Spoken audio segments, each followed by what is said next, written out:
अब देखो यहाँ पे स्पर्म बन कैसे रहा है, हो सकता है तुम्हारी किताबों में यहाँ से दिया हो, है ना, लेकिन इससे पहले और देखा डिटेल में, तो एक कोशिका होती है जिसको अपन बोलते हैं आदि जनन कोशिका, ठीक है।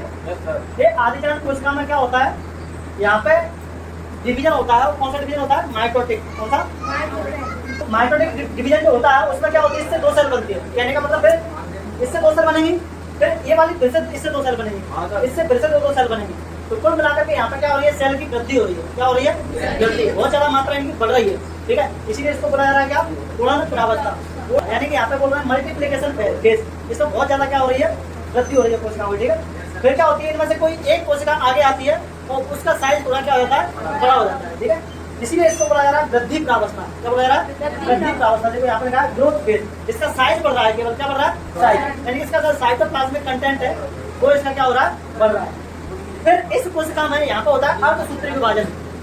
कौन सा? अर्धसूत्री विभाजन। और अर्धसूत्री विभाजन यानी कि मियोसिस की प्रोसेस होती है। तो मियोसिस की प्रोसेस दो स्टेप में पूरी होती है।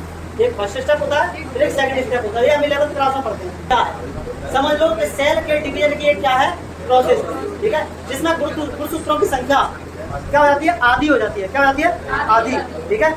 मियोसिस में जो गुणसूत्र हैं, जो क्रोमोसोम्स हैं, उनकी संख्या क्या हो जाती है, आधी, ठीक है। तो यहाँ पर 12 वाली सेल थी, यहाँ पे क्या हो गई, पहले अर्धसूत्री विभाजन से हुआ तो यहाँ पर गुणसूत्रों की संख्या आधी रहेगी। इसके पास भी है, इसके पास भी क्या है, यहाँ पे फिर से अर्धसूत्री विभाजन होगा। कौन सा? फिर से मियोसिस होगी, मियोसिस सेकंड होगी, और सेकंड होने से दो फिर से सेल बनेंगे, ठीक है।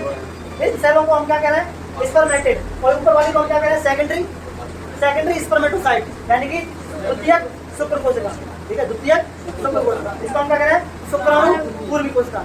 अब यहाँ पे मैच्योरेशन फैक्टर जो कि कौन रिलीज कर रहा था, मैच्योरेशन फैक्टर जो कि कौन रिलीज कर रहा था, एफएसएच।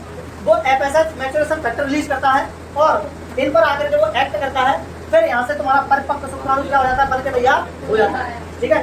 तो यहाँ से अगर आप लोग देखें, एक सेकेंडरी स्पर्मेटोसाइट से कितने शुक्राणु बनना है, दो। कितने बनना है, दो। और एक स्पर्मेटोगोनिया से कितने शुक्राणु बनना है। अच्छा, यहाँ पे एक सेल है, एक सेल ली है, बहुत सारी सेलों में वृद्धि होती है और हर एक सेल कितने शुक्राणु बनाती है, चार। अगर ये पूछे स्पर्मेटोगोनिया कितने बनाती है, चार। स्पर्मेटोसाइट पूछे कितने बनाती है, दो। ओटी के लिए याद रखना, बाकी मैं इनको कल लिखवा भी दूंगा कि कौन सी सेल से कितने बनना है, ठीक है।